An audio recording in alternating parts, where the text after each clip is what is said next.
आज ही डाउनलोड करें और अपने पसंदीदा शोज का आनंद लें। हे, हाँ?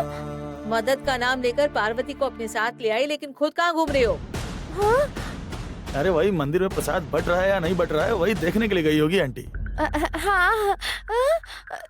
नहीं नहीं नहीं, ये भगवान का काम है ना, तो मैं भगवान के सामने प्रार्थना करने चली गई थी। पहले बैठकर काम पूरा करो। ठीक है बड़ी भगवान बुआ। से प्रार्थना करने गई थी।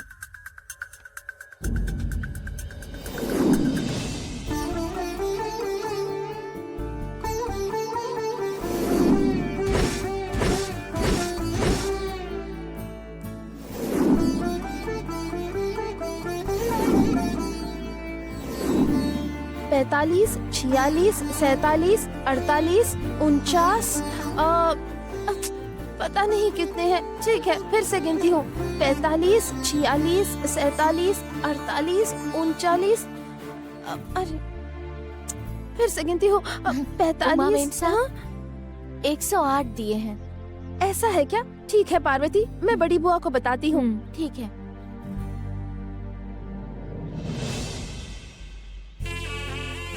देवी माँ की कृपा से बड़ी सब बुआ? अच्छा। हाँ। ये तैयार कर दिए हैं। कर दिए हाँ। हैं? ठीक है, हम लोग दिए जलाकर आते हैं स्वामी जी। ठीक आओ है। मित्रा। हाँ जी।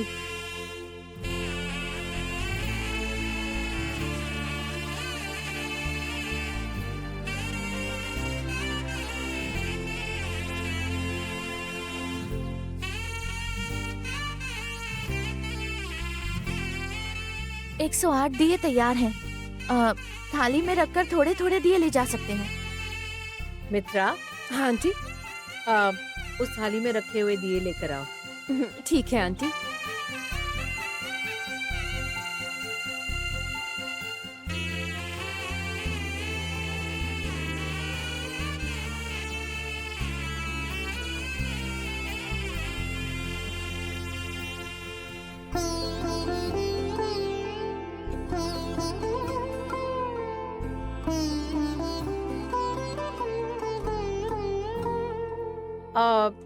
माचिस कहाँ ये है? लीजिए मेम साहब। हाँ, जलाओ।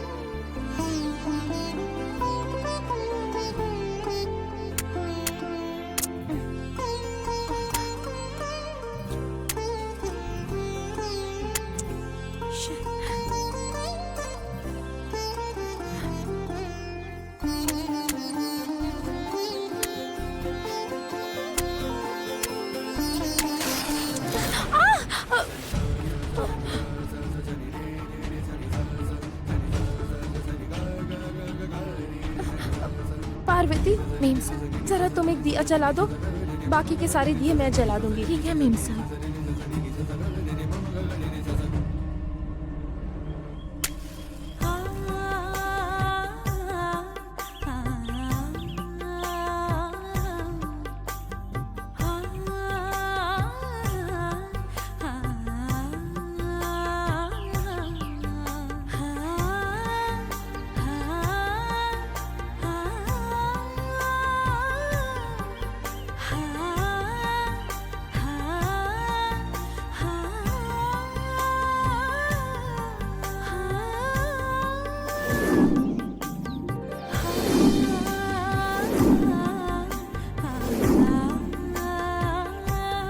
मेम साहब, मैं बाकी के सारे दिए भी लेकर आती हूँ। नहीं पार्वती, मित्रा को अपने हाथ से सारे दिए लाकर जलाने दो। आओ मित्रा।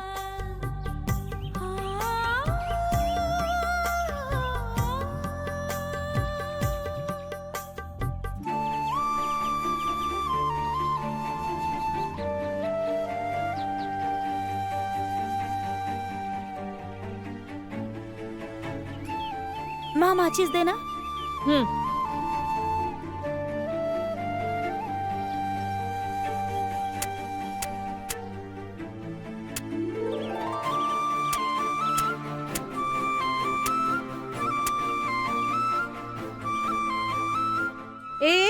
किसी और के दिए से अपना दिया नहीं जलाते। ये उनकी मन्नत का दिया है ना। तुम्हारे पास माचिस है बेटी? ये लीजिए। थैंक्स। ये लो।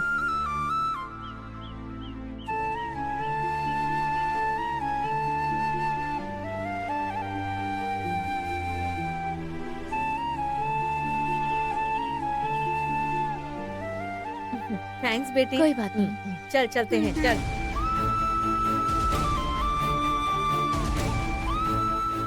उस औरत ने क्या कहा ये तुमने ध्यान से सुना? जलाए हुए दिए से अगर बाकी दिए को भी जलाया जाए तो इसका मतलब ये होता है कि बाकी दिए भी सिर्फ उसी दिए से जलाए गए हैं।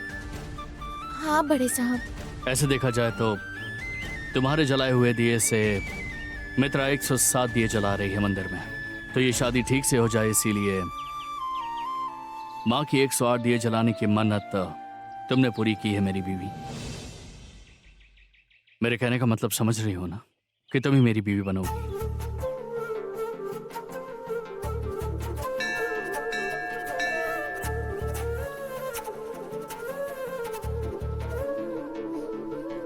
चलो यहाँ रख दो। ठीक है आंटी। वहां देख रही हो, तुम्हें मदद के लिए यहाँ पर लेकर आए थे, लेकिन उन लोगों को पता ही नहीं चला कि 108 दिए जलाने में वो लोग तुम्हारी मदद कर रहे हैं।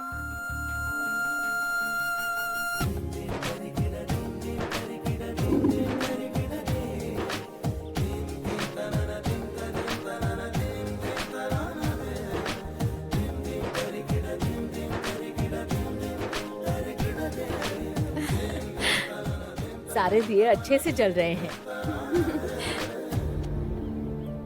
ठीक है, मंदिर जाने के वक्त तुम और तुम्हारे पापा मेरे घर पर ऑटो से उतरे थे। तुम लोग कहाँ जा रहे थे? और तुम्हारे हाथ में वो बैग क्यों था? मेरी वजह से आपकी शादी में कोई रुकावट ना आए इसलिए मेम साहब ने घर में आने से मुझे मना किया है। इसीलिए मुझे यहाँ नहीं रहना चाहिए ऐसा कहकर पिताजी मुझे गांव भेजने वाली बस में बिठा रहे थे। तभी आपका फोन आया और हमें वापस आना पड़ा। ठीक है, तुम चिंता मत करो, तुम्हारे पिताजी अब तुम्हें गाँव कभी नहीं भेजेंगे पार्वती। ये कैसे होगा बड़े साहब? मैंने कहा ना मैं संभाल लूंगा। आदि, सारे दिए जल चुके हैं, भगवान से प्रार्थना करने वाला है। चल चलते हैं। चलो पार्वती। चलो। तुम यहाँ आई हो जब कॉल करके बताया ना, तो मैं सारा काम छोड़ के फट से तुमसे मिलने के लिए आ गई। क्या हुआ? कोई इम्पोर्टेंट खबर है क्या आंटी? बहुत ही इम्पोर्टेंट खबर देनी है नंदिनी। यही बताने के लिए तो तुमसे मिलने आई हूँ यहाँ, पर तुमसे मिलने की खुशी में बात ही भूल गई। अच्छा, क्या बात है बताइए। 12 दिसंबर को आदित्य की शादी है। ये आप क्या कह रही हैं आंटी? हाँ नंदिनी, और ये फैसला आदि को बिना बताए राज राजेश्वरी ने लिया है। नवरात्रि पूजा खत्म होते ही एक लड़की को सामने लाकर कहती है कि यही इस घर की बड़ी बहू है और 12 दिसंबर को आदित्य की इसके साथ शादी होने वाली है। उस खाना बनाने वाले की मौत की घंटी बजा दी राज राजेश्वरी ने। इससे खुश तो हूँ, लेकिन इस शादी से थोड़ी दुखी हूँ मैं। आपको दुख है? आप ऐसा क्यों कह रही हैं? हाँ नंदिनी, राजेश्वरी जिस लड़की को बड़ी बहू बनाने के लिए लेकर आई है ना, वो मित्रा, वो बहुत ही घमंडी है। उसने मेरी बेइज्जती कर दी और उस बेइज्जती का बदला लिए बिना मैं उसे छोड़ूंगी नहीं नंदिनी। देखना तुम, सही मौके का इंतजार कर रही हूँ बस। फिर वो मेरे हाथ से नहीं बचने वाली है, कभी तो वो मौका मिलेगा।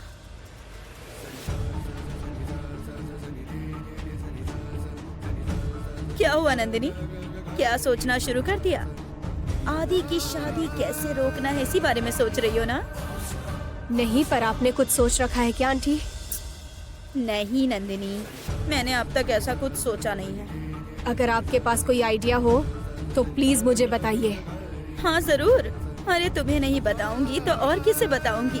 ठीक है, अब मैं चलती हूँ। ठीक है आंटी, जाकर आइए। ठीक है।